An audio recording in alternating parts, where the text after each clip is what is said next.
Assalamualaikum warahmatullahi wabarakatuh. Saya Meira. Di sini saya akan melanjutkan membacakan buku The Little Handbook for Big Career, Rahasia Kecil untuk Mewujudkan Karir Impian, karya Rifa Sancati. Kali ini saya akan melanjutkan membacakan bab ke-6 dari buku ini. Bagi kalian yang ingin memberikan saran atau merekomendasikan buku untuk saya baca, kalian bisa tulis di kolom komentar. Terima kasih. Bab 6. The Importance of Resilience. Pentingnya ketahanan. Anda hanya gagal di saat Anda berhenti untuk mencoba. Jika gagal 1000 kali, coba lagi 1001 kali. Rifa Sancati. Pada tahun 2017, saya duduk di salah satu CFO forum di Jakarta yang membahas perilaku generasi milenial pada umumnya. Pembicaraan yang berdiri di atas podium mempresentasikan beberapa karakteristik pekerja milenial yang semuanya mengarah pada satu kesimpulan. Generasi ini dinilai kurang tahan banting kaitannya dengan pekerjaan. Generasi milenial dinilai mudah memutuskan resign karena masalah sepele yang sebetulnya bisa terjadi dimanapun mereka bekerja. Sesekali di sela-sela kalimat yang dilontarkan oleh pembicara, beberapa orang yang duduk di meja bundar itu bergantian melirik ke arah saya, satu-satunya kaum milenial di kelompok itu. Hari itu adalah hari pertama saya menyadari bahwa generasi saya memiliki stigma sosial yang lembek, tidak sabaran, dan mudah menyerah. Hal itu kemudian mendorong saya untuk mulai mengamati perilaku kaum milenial di sekitar saya. Apakah benar bahwa karakteristik generasi saya persis seperti yang ditudingkan oleh generasi terdahulu? Awalnya memang terasa pahit, tetapi pada akhirnya saya harus berbesar hati untuk mengakui bahwa generasi saya pada umumnya memang cenderung kurang tahan banting. Tidak semuanya, tetapi memang benar mendominasi. Saya cukup sering menjumpai kaum milenial yang masuk ke dalam dunia kerja dengan ekspektasi yang tidak masuk akal. Mereka ingin karir cepat sukses tanpa perlu bersusah payah untuk meraihnya. Saat melihat realitas yang ternyata sangat jauh dari ekspektasi, mereka langsung merasa tertekan dan dengan cepat memutuskan untuk resign dengan harapan akan dapat menemukan pekerjaan sempurna di perusahaan selanjutnya. Ekspektasi yang terus berulang itu membuat masa kerja generasi milenial pada satu perusahaan cenderung lebih pendek.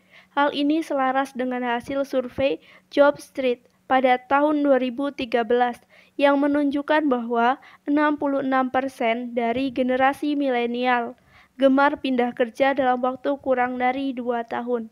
Daftar alasan yang dapat membuat kaum milenial memutuskan untuk resign itu juga memang benar tidak selalu masalah besar di dunia kerja. Mereka bisa saja resign hanya karena hal-hal yang sangat sepele, seperti ditegur atasan padahal ditegurnya masih sopan, diberikan banyak pekerjaan padahal jumlahnya masih wajar, atau diberikan target yang menantang, belum dicoba sudah bilang tidak bisa. Rintangan kecil seperti itu bisa terasa seperti tekanan yang sangat besar menurut sudut pandang mereka. Perilaku yang sama jauh lebih jarang saya temui pada rekan kerja yang terlahir di generasi sebelumnya. Penting untuk kita pahami bahwa faktanya dunia kerja memang jauh lebih keras daripada kehidupan di sekolah. Ada persaingan yang lebih nyata daripada sekedar mendapatkan gelar cum laude. Semua orang di kampus yang mempunyai IPK di atas 3,8 misalnya sudah pasti akan lulus dengan gelar cum laude. Lain halnya dengan dunia kerja, di mana tidak semua pekerja yang sama cerdasnya akan mendapat jabatan manajer. Semakin tinggi jabatannya, semakin sedikit jumlah pekerja yang dapat meraihnya. Belum lagi ada banyak sekali kepentingan yang dipertaruhkan dalam dunia kerja itu sendiri. Suka tidak suka, bukan dunia kerja yang harus melunak, melainkan mental Anda yang harus lebih kuat. terutama jika Anda memiliki cita-cita setinggi langit. Anda boleh saja ingin punya jabatan tinggi atau punya gaji besar asalkan Anda siap dengan konsekuensinya. Tidak mungkin ada pekerjaan yang besar penghasilannya, tetapi minim tekanannya. Semakin tinggi target Anda, semakin besar juga tekanannya. Seperti kata pepatah lama, makin tinggi pohonnya, makin kencang anginnya. Keputusan kembali lagi kepada Anda, setinggi apa cita-cita Anda, dan seberapa kencang terpaan angin yang kiranya akan sanggup Anda hadapi. Pentingnya menjadi resilient. Saat masih bekerja di Lazada, saya mendapatkan kesempatan untuk ikut town hall meeting bersama Jack Ma, pendiri Alibaba. Saya juga diberi kesempatan untuk mengajukan pertanyaan kepada beliau dan tim manajemen inti Alibaba. Pertanyaan saya saat itu, bagaimana cara Anda membedakan antara karyawan yang Anda nilai sebagai top talents dengan karyawan yang biasa-biasa saja? Lucy Peng, salah satu founder Alibaba yang saat itu juga menjabat sebagai Chief People Officer, mewakili timnya untuk menjawab pertanyaan saya. Beliau menyebutkan 3 kriteria dan satu dari 3 kriteria tersebut adalah resilient. Apa yang dimaksud dengan resilient? Secara harfiah, resilient artinya kemampuan untuk pulih dengan cepat dari situasi sulit yang penuh dengan tekanan, rintangan, dan kesulitan lainnya. Orang yang resilient tidak mudah hancur berkeping-keping saat menghadapi situasi sulit. Secara sederhana, resilient dapat diartikan sebagai tahan banting dalam bahasa Indonesia. Apakah itu berarti Alibaba adalah perusahaan yang gemar menekan karyawannya? Sama sekali tidak.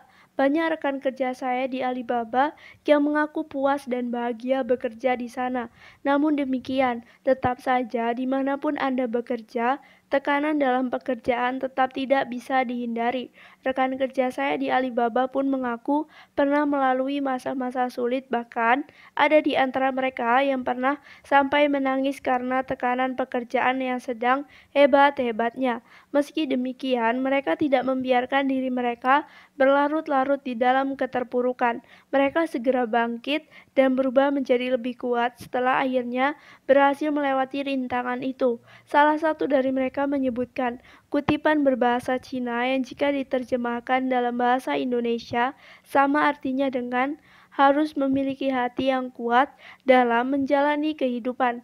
Pekerjaan di perusahaan teknologi papan atas di Indonesia mulai sangat diminati sejak tahun 2016. Perusahaan unicorns di Indonesia bisa menerima ribuan lamaran pekerjaan setiap hari. Jumlah peminat semakin melonjak semenjak data gaji perusahaan teknologi mulai ramai dibagikan oleh beberapa lembaga survei. Banyak orang yang ingin ambil bagian dalam perusahaan teknologi papan atas, tetapi tidak semuanya memiliki kesiapan untuk menjalani pekerjaan tersebut. Masa kerja rata-rata di perusahaan teknologi tidak sampai 2 tahun, karena cepatnya perubahan bisnis yang kemudian memberikan tekanan besar kepada para pekerjanya. Itulah sebabnya, setiap kali saya memasang iklan lowongan pekerjaan untuk perusahaan teknologi tempat saya pernah bekerja, saya selalu menambahkan kemampuan dalam mengatasi tekanan sebagai salah satu persyaratan. Tidak ada yang salah dari keinginan untuk bergabung dengan perusahaan teknologi yang terkenal murah hati dalam urusan gaji, tetapi sudah sepatutnya Anda waspada dan menyiapkan diri untuk kemungkinan terburuk. Tidak mungkin ada perusahaan yang bersedia membayar Anda dengan nominal yang fantastis untuk pekerjaan yang santai dan mudah. Meskipun sudah ada tim yang kompeten, teknologi yang mumpuni, perencanaan yang matang, tetap saja masih akan terjadi hal-hal yang tidak diinginkan. Bahkan saat seluruh tim sudah mengantisipasi hal-hal yang tidak terduga pun, apa yang kemudian terjadi tetap bisa meleset sangat jauh dari dugaan awal. Belum lagi ketatnya kompetisi, cepatnya perubahan teknologi, dan besarnya minat pasar yang menyebabkan bisnis berubah lebih cepat daripada perusahaan konvensional. Semakin lama, jawaban tim Alibaba soal pentingnya resilient menjadi semakin masuk akal untuk saya. Orang yang paling pintar sekalipun akan tetap sulit berprestasi jika mereka tidak bisa mengatasi tekanan pekerjaan mereka dengan baik. Hal ini tidak hanya berlaku untuk perusahaan teknologi, tetapi juga perusahaan lain pada umumnya. Pada dasarnya, dimanapun Anda bekerja, semakin tinggi jabatan, semakin besar tekanannya. Itulah sebabnya saya mengawali bab ini dengan pertanyaan, seberapa tinggi cita-cita yang Anda miliki? Jika cita-cita Anda cukup tinggi, sedangkan Anda belum memiliki kesiapan mental untuk meraihnya, Anda hanya mempunyai dua pilihan, ubah mimpi Anda menjadi mimpi yang lebih mudah untuk dicapai atau siapkan diri Anda untuk mengatasi terpaan angin yang sekencang-kencangnya. Belajar untuk mengatasi tekanan. Suatu keadaan yang sulit hanya akan terasa seperti tekanan jika kita membiarkan kesulitan itu mengambil alih konsentrasi kita dalam bekerja. Deadline sudah dekat, banyak tugas baru yang harus diselesaikan, banyak perubahan yang tidak ada habisnya. Semua itu akan terasa lebih mudah untuk dijalani jika kita tahu bagaimana cara mengatasinya. Beban kita memang tidak akan sepenuhnya hilang, tetapi bisa terasa lebih ringan agar tidak perlu sampai tenggelam dalam stres yang berlebihan.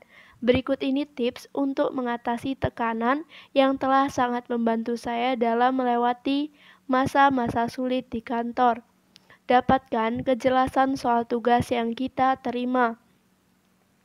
Tekanan akan terasa sangat besar saat kita menyadari bahwa hasil pekerjaan kita tidak sesuai dengan permintaan atasan. Masih banyak yang harus diperbaiki, sedangkan sisa waktu yang kita miliki hanya tinggal sedikit. Supaya tidak sampai berakhir pada situasi yang stressful seperti itu, ada baiknya kita tanyakan secara detail mengenai tugas itu langsung kepada atasan. Pahami apa tujuan dari penugasan itu, output apa yang diharapkan, atau jika perlu tanyakan dengan detail hal-hal apa saja yang boleh dan tidak boleh kita modifikasi. Diskusikan di awal dengan atasan. Tidak usah khawatir akan mengganggu kesibukan mereka karena pada akhirnya mengoreksi pekerjaan yang salah besar justru lebih membuang waktu mereka ketimbang berdiskusi secara detail di awal penugasan. Belajar menentukan prioritas. Stres dapat muncul dari rasa panik saat melihat tumpukan pekerjaan yang biasanya disusul dengan pertanyaan pada diri sendiri, tugas mana yang harus saya selesaikan terlebih dahulu. Dalam situasi seperti ini, fokus kita akan terbelah antara tugas di depan mata dan tugas lain yang bisa jadi lebih mendesak untuk diselesaikan terlebih dahulu. Situasi seperti ini dapat dicegah dengan menentukan prioritas pekerjaan sebelum Anda mulai mengerjakannya. Tugas itu satu persatu. Urutan prioritas saya. Pertama, pekerjaan yang penting dan mendesak. Tugas-tugas yang masuk ke kategori ini akan saya prioritaskan untuk segera diselesaikan. 2. Low hanging fruit. Hanya butuh sedikit waktu untuk mengerjakannya, tetapi relatif besar manfaatnya. Dan 3. Tugas proyek besar yang relatif penting, tetapi tidak mendesak. Saya akan mulai mencicil pengerjaannya supaya tidak perlu sampai fase pekerjaan ini penting dan mendesak. Salah satu orang yang harus kita libatkan dalam menentukan prioritas adalah atasan kita sendiri. Hal ini akan lebih diperlukan dalam situasi yang sudah masuk fase genting, di mana ada banyak pekerjaan yang belum selesai dalam waktu yang bersamaan. Pastikan pekerjaan yang kita anggap penting dan mendesak sudah selaras dengan sudut pandang atasan. Mereka bisa saja mengetahui hal-hal yang tidak kita ketahui yang dapat membuat sudut pandang kita soal prioritas tersebut jauh berbeda dengan sudut pandang mereka. Menentukan prioritas juga harus kita lakukan setiap kali ada penugasan baru dari atasan saat pekerjaan yang diberikan sebelumnya masih belum tuntas. Saat jumlahnya sudah terlalu banyak, jangan langsung menolak dengan alasan sudah overload. Diskusikan tumpukan pekerjaan itu dengan atasan untuk menentukan pekerjaan mana yang harus diselesaikan lebih dahulu. Jangan terbiasa menunda-nunda pekerjaan tanpa kita sadari. Menunda pekerjaan berpotensi mendatangkan tekanan yang tidak perlu. Contohnya, atasan sudah memberikan waktu 1 minggu untuk menyelesaikan laporan penjualan, tetapi kita baru mulai mengerjakan tugas itu 1 hari sebelum deadline. Lalu tiba-tiba saja laptop Anda hang, printer Anda mengalami paper jam, dan binder yang Anda butuhkan juga mendadak hilang entah kemana. Sadarkah Anda bahwa sebetulnya hal-hal seperti itu bisa terjadi kapan saja? Laptop Anda hang, printer Anda rusak, dan dokumen Anda hilang itu pasti pernah terjadi pada hari-hari lainnya. Hanya saja bedanya, sisa waktu yang sudah menipis membuat semua masalah itu terasa lebih stressful. Situasi akan semakin menegangkan saat rasa panik membuat Anda melakukan kecerobohan sehingga keadaan malah semakin runyam. Agar tidak berakhir dalam situasi seperti itu, biasakan untuk tidak menunda segala hal yang masih bisa Anda kerjakan hari ini. Jangan sungkan untuk meminta bantuan. Selalu saja ada alasan untuk seseorang enggan meminta bantuan, bahkan saat dia nyaris tenggelam dalam tumpukan pekerjaan, mulai dari takut merepotkan orang lain sampai takut dicap tidak mampu menjalankan tugasnya. Padahal yang lebih mungkin terjadi adalah jika kita tidak meminta tolong, pekerjaan akan jadi lebih berantakan, sehingga kita malah lebih merepotkan orang lain untuk ikut membereskan kekacauan yang kita perbuat. Jangan pernah sungkan untuk pertama, negosiasi deadline. Selama kita punya dasar yang kuat untuk negosiasi, bukan sekedar nego karena ingin kerja santai, maka lakukan saja. Jika karena alasan tertentu deadline tidak bisa mundur, kita bisa berdiskusi dengan atasan strategi agar dapat menyelesaikan tugas itu tepat waktu, salah satunya dengan deprioritis tugas lain atau menambah jumlah orang untuk mengerjakan tugas itu. 2. Mengajukan pertanyaan, lalu bertanya sesat di jalan. Kita harus bisa membedakan kapan waktunya belajar sendiri serta kapan waktunya untuk bertanya. Hal-hal teknis yang hanya berlaku di perusahaan tertentu tidak bisa kita temukan jawabannya melalui Google, sehingga sebaiknya tanyakan langsung kepada orang lain di kantor.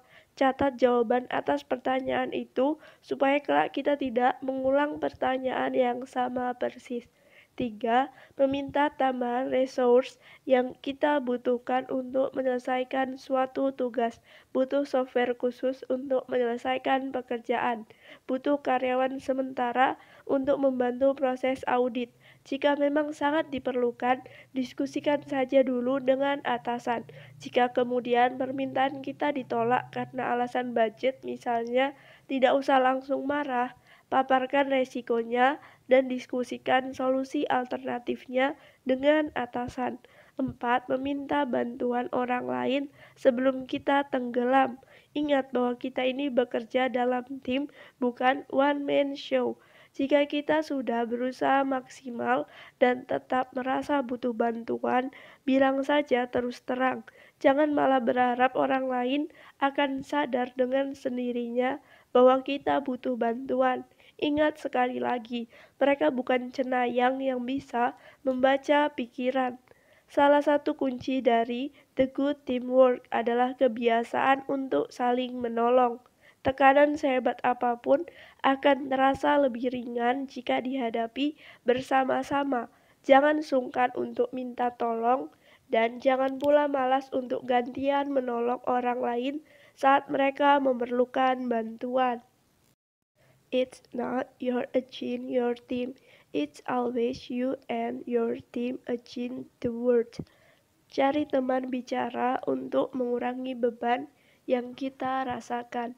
Saya tipe orang yang meyakini bahwa mencurahkan isi hati dapat mengurangi beban yang saya rasakan. Setelah unek-unek itu keluar dari mulut saya, biasanya saya akan mulai berpikir lebih jernih. Saya akan mendapatkan perspektif baru atau bisa jadi saya malah menyadari bahwa sebetulnya keadaan sama sekali tidak seburuk yang saya kira. Hanya saja memang masalahnya kita tidak bisa curhat mengenai masalah pekerjaan dengan sembarang orang. Ada kerahasiaan perusahaan yang harus kita jaga. Sedangkan mencurahkan isi hati pada orang lain berpotensi membuat rahasia itu disebarluaskan ke halayak umum. Awalnya saya tipe orang yang suka sembarangan curhat, sampai suatu hari saya kena batunya. Sejak itu saya mulai bersikap sangat selektif dan memilih teman curhat. Jika keadaan sudah sangat buruk, sesekali saya pergi curhat ke psikolog yang memang sudah terlatih untuk menjadi pendengar dan penjaga rahasia yang baik. Curhat tidak membuat kita menjadi lemah, tetapi justru membuat kita menjadi lebih kuat dibanding sebelumnya, sehingga kita akan kembali memiliki cukup energi untuk terus berusaha mengatasi masalah yang sedang terjadi. Learn to let it out. It helps you to feel alright. Belajar membenahi ekspektasi. Perasaan tertekan dapat muncul karena ekspektasi yang terlalu tinggi. Target boleh saja tinggi, tetapi ekspektasi tetap harus dijaga agar tidak sampai melambung tinggi. Apa bedanya target dengan ekspektasi? Target adalah apa yang ingin kita raih, sedangkan ekspektasi adalah harapan ideal mengenai bagaimana target tersebut akan tercapai pada masa yang akan datang. Contohnya, target kita adalah meluncurkan produk baru yang spektakuler pada tahun 2020. Tidak ada yang salah dari target seperti itu, asalkan kita tidak sampai berekspektasi. 1. Pekerjaan akan selesai dalam waktu yang sangat-sangat singkat. Kekecewaan seringkali datang karena timeline yang semakin agresif, karena timeline yang tidak masuk akal. Semakin agresif target timeline Anda, semakin agresif pula tekanan yang akan Anda rasakan. Boleh saja punya target agresif, asalkan Anda punya rencana solid yang disertai dengan cukup resource untuk mencapainya. 2. Prosesnya akan mulus tanpa rintangan. Mengharapkan kesempurnaan sudah pasti akan membuat kita kecewa karena faktanya tidak akan pernah ada proses pengerjaan yang sempurna, mengingat tugas itu sendiri dikerjakan oleh sekelompok orang yang juga tidak sempurna. Siapkan diri Anda untuk kemungkinan terburuk agar tidak sampai kecewa terlalu dalam. Dan 3, kita akan mendapatkan banyak pujian saat produk itu berhasil diluncurkan. Harapan seperti ini dapat membuat kita mudah sakit hati hanya karena kritik kecil yang bisa jadi baik untuk kita, atau bisa juga karena berharap dipuja-puja. Kita jadi tidak menghargai pujian kecil yang diberikan orang lain. Cukup fokus untuk melakukan pekerjaan dengan baik dan biarkan pujian itu datang dengan sendirinya. Jika kita tetap tidak mendapat pujian pun sebetulnya tidak apa-apa. Hal itu tidak mengurangi nilai dari hasil kerja keras kita. Tidak semua orang cukup ekspresif untuk memberikan pujian sehingga sebaiknya tidak usah dihayalkan. Belajar untuk mengendalikan ekspektasi agar tidak mudah kecewa. Jangan menaruh harapan pada segala sesuatu yang tidak bisa Anda kendalikan. Dengan ekspektasi yang rendah, hal-hal kecil sekalipun akan otomatis melebihi ekspektasi Anda. Hal ini dapat membantu Anda agar tidak mudah tertekan hanya karena masalah kecil, sehingga Anda tetap fokus dalam mengatasi masalah yang lebih besar. Prinsip ini tidak hanya berlaku dalam menentukan target pekerjaan, tetapi juga berlaku dalam menentukan cita-cita. Tentukan cita-cita setinggi-tingginya, ekspektasi serendah-rendahnya. Jika Anda jatuh 1000 kali, bangkitlah 1000 kali. Salah satu unsur penting dalam menjadi orang yang tahan banting adalah kemampuan untuk bangkit dari kegagalan. Jangan biarkan sebuah kegagalan membuat Anda berkecil hati. Lagi pula, toh kenyataannya Anda bukan satu-satunya orang yang pernah gagal. Saya pernah gagal mendapat pekerjaan di perusahaan impian karena saya bukan lulusan universitas ternama, atau pernah juga karena dianggap masih terlalu muda.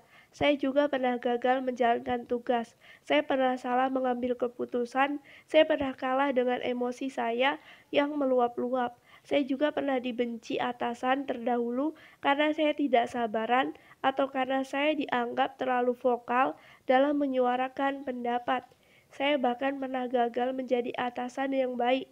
Saya pernah tidak sengaja menyakiti perasaan tim saya, pernah pula mengambil keputusan gegabah yang merugikan mereka. Saya, Anda, atau siapapun itu pastilah pernah mengalami penolakan, kegagalan, atau kesalahan dalam berkarir. Saya pernah dan alhamdulillah saat ini saya baik-baik saja. Saya belajar dari kesalahan saya dan saya tidak berlarut-larut di dalamnya. Saya memilih untuk tidak terpuruk. Saya memilih untuk bertumbuh dengan menggunakan masa lalu sebagai pupuknya. Saya masih akan ditolak, masih akan gagal, dan melakukan kesalahan. Tetapi saya akan tetap belajar dan saya akan tetap baik-baik saja. Jika saya jatuh 1000 kali, saya juga akan bangkit 1000 kali, insya Allah. Walter Failure, psikolog yang terakhir saya temui mengenalkan saya pada konsep Walter Failure. Beliau bilang, kegagalan adalah ketika kita berhenti sampai di sana. Namun, jika kita belajar dari kegagalan tersebut sehingga akhirnya berhasil mencapai kesuksesan. Kejadian tersebut sudah bukan lagi sebuah kegagalan. Contohnya J.K. Rowling, penulis buku Harry Potter yang pernah ditolak oleh 12 penerbit. Setelah akhirnya buku Harry Potter mendulang sukses sampai menjadikan Rowling sebagai salah satu wanita terkaya di Inggris. Masihkah dia merasa bahwa penolakan dari 12 penerbit itu sebagai kegagalan? Tentu tidak. Sama halnya dengan Thomas Alva Edison yang baru berhasil menghidupkan lampu pertamanya setelah 1000 kali percobaan.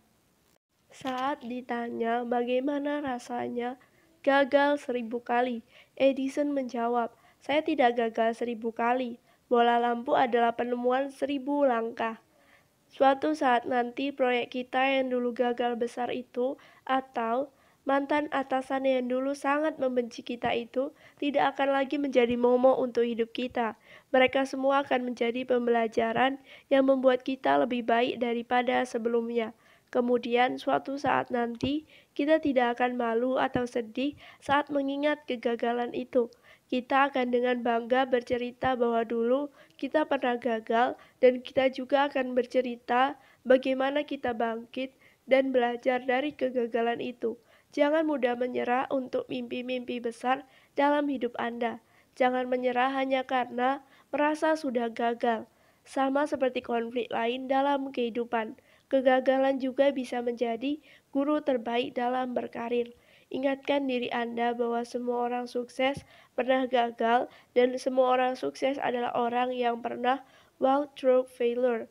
Jika orang lain bisa mengubah kegagalan menjadi suatu pembelajaran yang kemudian mengantarkan mereka pada kesuksesan, Anda juga bisa melakukannya. What doesn't kill you makes you stronger. Sama seperti technical skill, kekuatan mental juga bisa dilatih. Mental baja dalam menghadapi konflik, kegagalan, atau ketidaksukaan orang lain bisa dibentuk seiringnya berjalannya waktu. Asalkan kita tidak lari dari masalah dan selalu belajar menguatkan diri sendiri. Suatu hari nanti, segala hal yang pernah membuat kita kesal, kecewa, atau tertekan tidak akan lagi membuat kita merasa terganggu. Contoh, dulunya saya paling sedih saat tahu ada rekan kerja yang tidak menyukai saya. Kejadian seperti itu akan mendorong saya untuk mengklarifikasi bahwa saya tidak seburuk yang mereka kira. Namun demikian, lama-kelamaan saya mulai terbiasa. Saya mulai terbiasa menerima kenyataan bahwa tidak ada yang bisa saya lakukan untuk membuat semua orang menyukai saya. Sekarang saya hanya akan minta maaf dan memberikan klarifikasi jika memang saya berbuat salah. Selebihnya, saya tidak akan ambil pusing, terutama jika omongan itu hanya diucapkan di belakang punggung saya. Kini saya sudah bisa menerima gosip kantor sebagai resiko jabatan. Sama halnya dengan saat saya menerima kritik, saya tidak lagi langsung sakit hati. Saya justru menghargai kritik yang diberikan langsung kepada saya. Saya akan fokus mempertimbangkan isi kritik tersebut. Jika valid, saya akan mencari cara untuk memperbaikinya. Jika tidak valid, saya akan tampung kritik itu karena bisa saja hal itu baru akan relevan untuk saya pada waktu yang akan datang. Kalaupun kritik itu hanya hinaan yang tidak berdasar, saya tetap akan berusaha untuk menenangkan diri. Saat ini pun saya masih bisa merasa sakit hati saat mendapat hinaan yang kelewat batas. Hanya saja bedanya, waktu yang saya butuhkan untuk kembali pulih semakin cepat. Semakin sering berhasil melewati suatu rintangan akan membuat kita semakin kuat. Mengutip lagunya Kelly Clarkson, "What doesn't kill you makes you stronger." Selama kita masih bisa keluar dari masalah itu dalam keadaan hidup, sebetulnya kita keluar dari masalah itu dalam keadaan lebih kuat.